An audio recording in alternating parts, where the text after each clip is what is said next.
A hero's name. Frank was having a perfectly good week at school. At recess, his red dog hung as big as a moon crater. In class, they were learning about dinosaurs. Bobby hadn't speak on him even once. Yes, Frank was having a perfectly good week at school. On Thursday, teacher stayed home sick. A different teacher called the class roll. Francis Francis Smith here? Yes. Of course, Frank's name was Francis, and that Frank was just his nickname.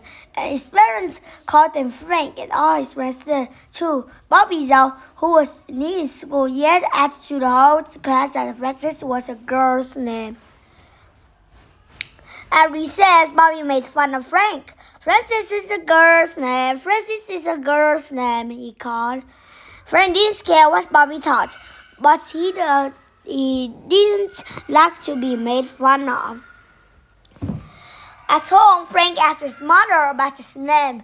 His mother explained that Francis with an I was usually a boy's name. Francis with an E was usually a girl's name. She was about to say something else when the family dog Dino limped through the back door. Dino lifted his paw. Frank found the thorn and pulled it out. By then, he and his mother had both forgotten about his name. So you see the dog, one of his legs was pulled on, and Frank found it because Dino lifted his paw and he had found the thorn and pulled it out, okay?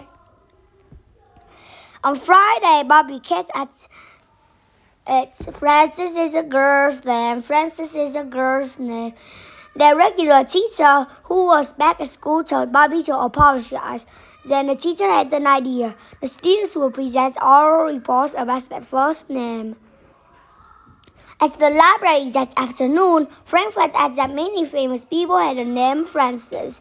There was a young man from Italy who gave up his family's money 800 years ago.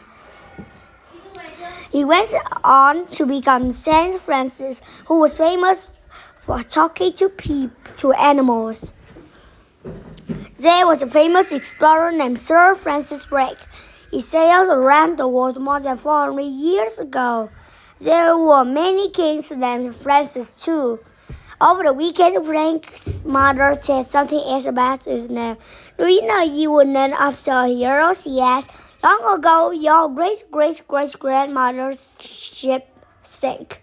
She was just a kid, but she grabbed a piece of wood and swam 5 miles to shore while holding on to her little brother. She would save his life. Her name was Frances Hightower. Frances must not be a girl's name, but she wanted named after a girl, an awesome girl. On Monday, Frank told the story of his name. He talked about the saints and the kings. He talked about the famous explorer. Then he said he wasn't named after any of those people. He was named after his great-great-great-grandmother, the hero. When he finished the story about Francis Hightower, the whole class clapped, even Bobby. Sometimes during the perfectly good week that followed, Frank's friends called him Francis. Frank liked to have 2 names.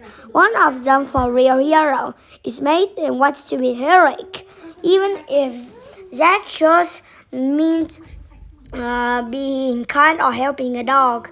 From then on, whenever he did heroic deeds or even thought heroic thoughts, Frank signed his own name as Francis, a perfectly good name. Goodbye, everyone. See you later. We read this. Okay, so goodbye, everyone. See you later. Good job.